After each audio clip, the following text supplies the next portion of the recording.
ಈ ಅಮ್ಮ ನನಗೆ ಜಾಸ್ತಿ ಬೇರೆ ಆಗಿರ್ಬೋದು ಅಂದ್ರೆ ನಮ್ಮ ತಂಗಿಗಿನ ಹೆಚ್ಚೆ ಭಾರಿ ಒಳ್ಳೆ ಕೆಲಸ ಮಾಡ್ತಿದ್ದಲ್ಲ. ಇವತ್ತು ನೋಡು ಹೆಣ್ಮಕ್ಳಿಗೆ ಒಂದು ಸ್ವಾವಲಂಬನೆ ತಗೋಬೇಕಂದ್ರೆ ಎಷ್ಟು ಕಷ್ಟ. ಮನೆಯಲ್ಲಿ ಎಲ್ಲರೂ ಹೊರಗಡೆ ಹೋದ್ರೆ ನಾವೇನೋ ಒಂದು ಕೆಲಸ ಮಾಡ್ಬೇಕು, ಟೈಲರಿಂಗ್ ಮಾಡ್ಬೇಕು, ಕಂಪ್ಯೂಟರ್ ಮಾಡ್ಬೇಕು ಅಂದ್ರೆ ನಿಮ್ಗೊಂದು ಶಕ್ತಿ ಅದು. ನಾವು ಯಾರಿದ್ರು ನಾವು ದುಡ್ಕೊಂಡು ಜೀವನ ಸಾಗಿಸ್ಬೇಕು ಅಂತ ಒಂದು ಶಕ್ತಿ ಏನಿದೆ ಅಲ್ಲ, ಅದು ಭಾರಿ ಒಳ್ಳೆಯದು. ಈಗ ಹೆಂಗಿದೆ ಪ್ರಪಂಚ ಅಂದ್ರೆ ಗಂಡ ದುಡ್ಬೇಕು, ಹೆಣ್ಣು ದುಡ್ಬೇಕು, ದುಡಿದ್ರೇನೆ ಸಂಸಾರ ಆಗೋದು. ಬರೀ ಗಂಡ ದುಡಿತೇನೆ ಅಂದ್ರೆ ಸಂಸಾರ ಆಗಲ್ಲ. ಯಾಕಂದ್ರೆ ಈಗಿನ ಕಾಸ್ಟ್ಯೂಮ್ ಹಂಗಿದೆ, ಪ್ರತಿಯೊಂದು ಖರ್ಚಿದೆ, ಎಲ್ಲರೂ ದುಡಿಬೇಕು. ಅವಾಗ ಬರೀ ಗಂಡ ದುಡ್ಡಿದೆ ಅನ್ಕೊಂಡು ಅಡಿಗೆ ಮಾಡಿ ಮಾಡ್ತೀವಿ, ಈಗಿಲ್ಲಮ್ಮ. ಪ್ರತಿಯೊಬ್ರು ಗಂಡ ಡಾಕ್ಟರ್ ಆದ್ರೂ ಕೂಡ ಗಂಡ ಹೆಂಡತಿ ದುಡಿತಾರೆ. ನೀವೆಲ್ಲೇ ಹೋಗ್ರಿ ಪೊಲ್ಯೂಷನ್ ಎಲ್ಲ ಗಂಡ ಹೆಂಡತಿ ದುಡಿತಾರೆ. ಹಂಗಾಗಿ ನಮ್ಮ ತಂಗಿ ಬಹಳ ಕಷ್ಟಪಟ್ಟು ಇದನ್ನು ಫಸ್ಟ್ ಓಪನಿಂಗ್ ಕರೆದು ಅವ್ರು ಮುಖ್ಯ. ಹಂಗಾಗಿ ನಮ್ಮ ತಂಗಿ ನಿಜವಾಗ್ಲೂ ಬಹಳ ಒಳ್ಳೆ ಕೆಲಸ ಮಾಡ್ತದ. ನಿಜವಾಗ್ಲೂ ಆ ಅಮ್ಮ ಇನ್ನೂ ದೊಡ್ಡ ಮಟ್ಟಕ್ಕೆ ಬೆಳಿಬೇಕು. ನನ್ನ ಮಾಡ್ತಾರೆ, ಇವರಾಗ್ಲಿ ಇವ್ರ ಮನೆಯವರಾಗ್ಲಿ, ಇದರಲ್ಲಿ ಯಾವುದೋ ತಾರತಮ್ಯ ಇಲ್ಲ. ಮತ್ತೆ ನಾನು ವಾರ್ಡಲ್ಲಿ ಎಲ್ಲ ಕೆಲಸಗಳನ್ನ ಮಾಡ್ತಿದ್ದೀನಿ, ನೋಡ್ತಿದ್ದೇನೆ. ಏನೇ ಕಷ್ಟ ಬರಲಿ, ಯೂಸ್ಡಿ ಆಗಲಿ, ಕರೆಂಟ್ ಆಗಲಿ, ನೀರಿಂದಾಗಲಿ, ಏನೇ ಸಮಸ್ಯೆ ಬಂದರೂ ಅರ್ಧ ಗಂಟೆಗೆ ನಾನು ಕೆಲಸ ಮಾಡಿ ಕೊಡ್ತಾ ಇದ್ದೀನಿ. ಇನ್ನೇನು ಮಕ್ಕಳು ಕುಂತ ನಮ್ಮ ಭಾಳ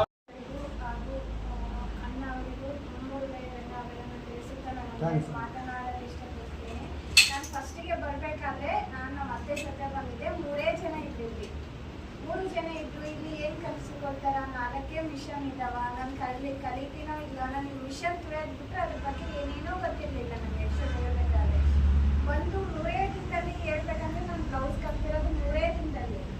ಫಸ್ಟಿಗೆ ಡ್ರೆಸ್ ಕಲಿತೆ, ನಾನು ಬ್ಲೌಸ್ ಕಲಿತೀನೋ ಇಲ್ಲೋ, ಇಷ್ಟು ಕಷ್ಟ ಐತೆ. ನನಗೆ ಎನ್ಕರೇಜ್ ಮಾಡಿದ್ರು, ಅರ್ಷಿ ಅಕ್ಕ ಆಯಿತು, ವೀಣಕ್ಕ ಆಯಿತು.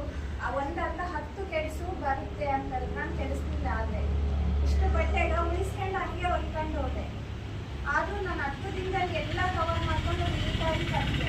ಬಟ್ ಇನ್ನೊಂದು ಹೇಳ್ಬೇಕಾದ್ರೆ ಅರ್ಷಿ ಅಕ್ಕಗೆ ಸೋಷಿಯಲ್ ವರ್ಕರ್ ಅಂತ ಹೇಳೋದ್ರಲ್ಲಿ ಏನೂ ತಪ್ಪಿಲ್ಲ. ಒಬ್ಬರು ಊಟ ಮಾಡಿ ಬಂದಿಲ್ಲ, ಒಬ್ರು 10 ರೂಪಾಯಿ ಅಂತ 100 ರೂಪಾಯಿ ಕೊಟ್ಟಿಲ್ಲ ಅಂದ್ರೆ ಇದುವರೆಗೂ ಅವ್ರು ಕೇಳಿಲ್ಲ. ಅವರು ಇವತ್ತಿಂದ ಇನ್ನು ವಾರ ಬಿಟ್ಟು ರೊಕ್ಕ ಕೊಡ್ರಿ, ಮೊದಲು ನೀಟಾಗಿ ಕಲೀರಿ ಅಂತ ಅವರು ಒಂದು ದಿನ ನಮ್ಗೆ ಎನ್ಕರೇಜ್ ಮಾಡ್ತಾರೆ ಹೊರತು ಒಂದು ದಿನ ರೊಕ್ಕದ ಮಕ್ಕ ನೋಡಿಲ್ಲ. ಅವರು ಯಾರೇ ಬಡವರಾಗಲಿ ಶ್ರೀಮಂತರಾಗಲಿ ಅವರಿಗೆ ದಾನ ಧರ್ಮ, ಆ್ಯಕ್ಚುಲಿ ಸೋಷಿಯಲ್ ವರ್ಕರ್ ಅಂತಾನೆ ಕರಿತೀನಿ ನಾನು. ಆಗ್ತದ ಬಂದಾಗಿದ್ದು ಅದೊಂದು ಹೆಸರೇ ಫಿಕ್ಸ್ ಮಾಡ್ಕೊಂಡ್ಬಿಡ್ತೀನಿ ನನ್ನ ಅಕ್ಕಗೆ. ವೀಣಕ್ಕ ಆದ್ರೂ ಒಂದು ದಿನ ಕೋಪ ಇದೆ, ಒಂದು ಬಂದಿಲ್ಲ ಅಂದ್ರೂ, ಒಂದು ಹೊಲಿಗೆ ಅಂದ್ರೆ 100 ಸರಿ ಎದ್ದು ಬಂದ್ರೂ ಅವ್ರಿಗೆ ಬೇಜಾರಿಲ್ಲ. ಒಂದಲ್ಲ ಒಂದು ದಿನ 10 100 ಬ್ಲೌಸ್